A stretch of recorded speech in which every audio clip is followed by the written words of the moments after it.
Hello दोस्तों, स्वागत है आपका IQ स्मार्ट पे। तो ये बात तो आपको पता ही होगा कि यदि आपकी ईयरली इनकम 2.5 लाख से नीचे है तो अपने इनकम पर आप कोई भी टैक्स नहीं देते हैं, और यदि आपकी ईयरली इनकम 2.5 लाख से ऊपर होती है तो जो इनकम आपकी 2.5 लाख से ऊपर है उस इनकम पर आपको सरकार को टैक्स देना ही होता है। तो आज की इस वीडियो में मैं आपको एक ऐसा तरीका बताने वाला हूं जिससे अगर आप अप्लाई करते हो अपने लाइफ में प्रैक्टिकली तो आप अपने टैक्सेस बचा सकते हो, और वो भी बिल्कुल लीगली। अब ऐसा कैसे होगा? तो जैसा कि मैं अपने वीडियोस में अक्सर इन्वेस्टमेंट के बारे में बात करते रहता हूं, और मैंने एक बार एक वीडियो बनाई थी जिस वीडियो में मैंने म्यूचुअल फंड के टैक्सेस को समझाया था कि किस तरह से आपको अपने म्यूचुअल फंड के इनकम पर टैक्सेस लगते हैं। आप इस वीडियो के खत्म होने के बाद अच्छे से देख लीजिएगा, ठीक है ना। चलिए यहाँ पर मैं आपको शॉर्ट में समझा देता हूँ। यदि देखिए, म्यूचुअल फंड में दो तरीके से टैक्स लगता है, ठीक है ना। एक होता है आपका short term capital gain tax और एक होता है आपका long term capital gain tax. यदि आप अपने म्यूचुअल फंड इन्वेस्टमेंट को 1 साल के अंदर ही निकाल लेते हैं तो जो इनकम कि जो प्रॉफिट हुई आपको अपने म्यूचुअल फंड पे, उस पर आपको 15% का टैक्स लग जाता है। यानी कि म्यूचुअल फंड में जो short term capital gain tax होता है, यानी कि आपने इन्वेस्टमेंट को म्यूचुअल फंड से 1 साल के अंदर ही निकाले ना, तो इस पर आपको 15% का टैक्स लगता है। और यदि आप म्यूचुअल फंड में 1 साल से ज़्यादा होने पर, यानी कि अगर आपका समय म्यूचुअल फंड में इन्वेस्टमेंट करते हुए 1 साल से अधिक हो गया है, हाँ, तो इसे कहते हैं long term capital gain tax. और long term capital gain tax में जो कि 1 साल से अधिक होता है म्यूचुअल फंड में, तो इस पर आपको 10% का टैक्स देना होता है। और वैसे भी म्यूचुअल फंड के 1 लाख तक के कैपिटल गेन पर कोई टैक्स नहीं लगता है। 1 लाख तक के गेन पर आप टैक्स एग्जेम्प्ट है, मतलब कि कोई टैक्स नहीं लगता है। और जैसा कि एक बात आप अपने माइंड में रखें कि जैसे जैसे आपकी इनकम बढ़ती है वैसे वैसे आपके टैक्सेस भी बढ़ते रहते हैं। यानी कि आप जितना अधिक कमाएंगे आप टैक्सेस भी उतना ही अधिक देंगे, ठीक है ना। तो यहाँ पे समझने वाली बात यह है कि इसी चीज़ को बचाने के लिए, यानी कि अपने टैक्सेस को बचाने के लिए सरकार ने सेक्शन 80C बनाया है, जिसके थ्रू आप अपने टैक्सेस बचा सकते हैं। और वैसे भी आप लीगली भी अपने टैक्सेस को बचा सकते हैं। कैसे बचाना है चलिए मैं आपको इस वीडियो में अब बताता हूँ। तो इस शुभ कार्य में देरी क्यों, आइए शुरू करते हैं।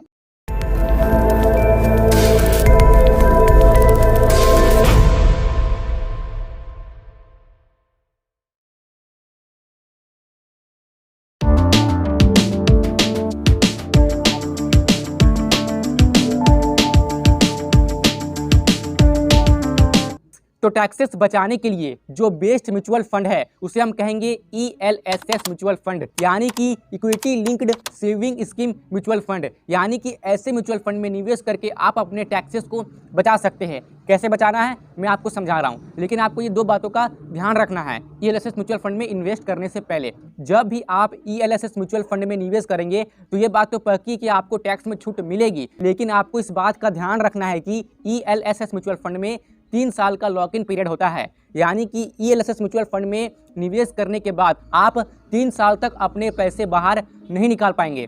आप 3 साल के बाद ही अपने पैसे को बाहर निकाल सकते हैं। उदाहरण के लिए मान लीजिए कि आपने 1 जनवरी 2023 को ELSS म्यूचुअल फंड में 50,000 की लमसम इन्वेस्टमेंट की, तो अब आप अपने इन्वेस्टमेंट प्लस अपने रिटर्न इसे आप निकाल पाएंगे 1 जनवरी 2026 को। यदि आपने 1 जनवरी 2023 को निवेश किया है तो आप अपने पैसे 1 जनवरी 2026 के बाद ही विड्रॉ कर पाएंगे। तो जैसा कि मैं आपको बता चुका हूं कि ये 3 साल का लॉक इन पीरियड रहता ही है ELSS म्यूचुअल फंड में। और दूसरी बात आपको ये ध्यान में रखना है कि ELSS म्यूचुअल फंड में आपको केवल 1.5 लाख तक के इनकम पर ही छूट मिलती है। अगर 1.5 लाख से ऊपर इनकम हो गई तो उस पर आपको टैक्स लग सकता है। मैं आपको ये बात उदाहरण से समझा दे रहा हूँ। मान लीजिए कि आपकी जो ईयरली इनकम है वो 5 लाख रुपए है, ठीक है ना। अब 5 लाख रुपए की ईयरली इनकम पर तो आपको टैक्स देना ही पड़ेगा। मतलब है कि यदि आपकी ईयरली इनकम 5 लाख रुपए है तो 5 लाख में से जो ये 2.5 लाख है, इस 2.5 लाख के इनकम पर आपको कोई भी टैक्स नहीं देना। लेकिन जो बचे हुए 2.5 लाख है इस पर आपको टैक्स देना होता है सरकार को, ठीक है ना।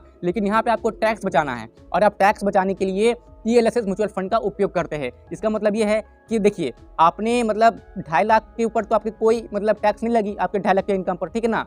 और आपने क्या किया कि आपने कि 1.5 लाख रुपए डाल दिया आपने ELSS म्यूचुअल फंड में, तो आपके 1.5 लाख रुपए बच गए। यानी कि अब आप 2.5 लाख प्लस 1.5 लाख यानी कि टोटल होते हैं 4 लाख। तो अब आपको 4 लाख के इनकम पर कोई भी टैक्स नहीं देना है। अब आपको 1 लाख के इनकम पर ही टैक्स देना है। तो यहाँ पे आप ELSS म्यूचुअल फंड में निवेश करके टैक्स बचा रहे हैं। तो देखिए ये कितनी कमाल की बात है, और ये बिल्कुल लीगल है। ELSS म्यूचुअल फंड में इन्वेस्ट करके कई लोग अपने टैक्सेस को बचा लेते हैं। कहाँ आप पहले अपने 2.5 लाख की इनकम पर टैक्स दे रहे थे, यानी कि आपकी ईयरली इनकम है 5 लाख रुपए, तो 2.5 लाख पे तो कोई टैक्स नहीं लगता है, लेकिन बचे हुए 2.5 लाख पे टैक्स लग ही जाता है। लेकिन आपने ELSS म्यूचुअल फंड में निवेश कर दिया, आपने दिमाग लगाया, आपको ये मालूम था कि ELSS म्यूचुअल फंड में 1.5 लाख तक के इनकम पर कोई भी टैक्स नहीं लगता है, तो आपकी 1.5 लाख इनकम आ गई ELSS म्यूचुअल फंड से, और आपकी ये जो 2.5 लाख की इनकम है इस पर आपको कोई टैक्स नहीं लग रहा है। तो 2.5 लाख प्लस 1.5 लाख हुए 4 लाख, तो 4 लाख की इनकम पर अब आप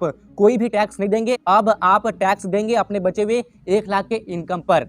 तो ELSS म्यूचुअल फंड बहुत ही अच्छा होता है, यहाँ पे आपको टैक्स बेनिफिट भी मिलती है, साथ ही में आपको अच्छे रिटर्न्स भी मिलते हैं, लेकिन यहाँ पे 3 साल का लॉक इन पीरियड तो होता ही है। अब एक और बात आपके माइंड में आ रहा होगा, यदि हमारी ELSS म्यूचुअल फंड से 2 लाख की इनकम होती है तो क्या हमें टैक्स बेनिफिट मिलेगा?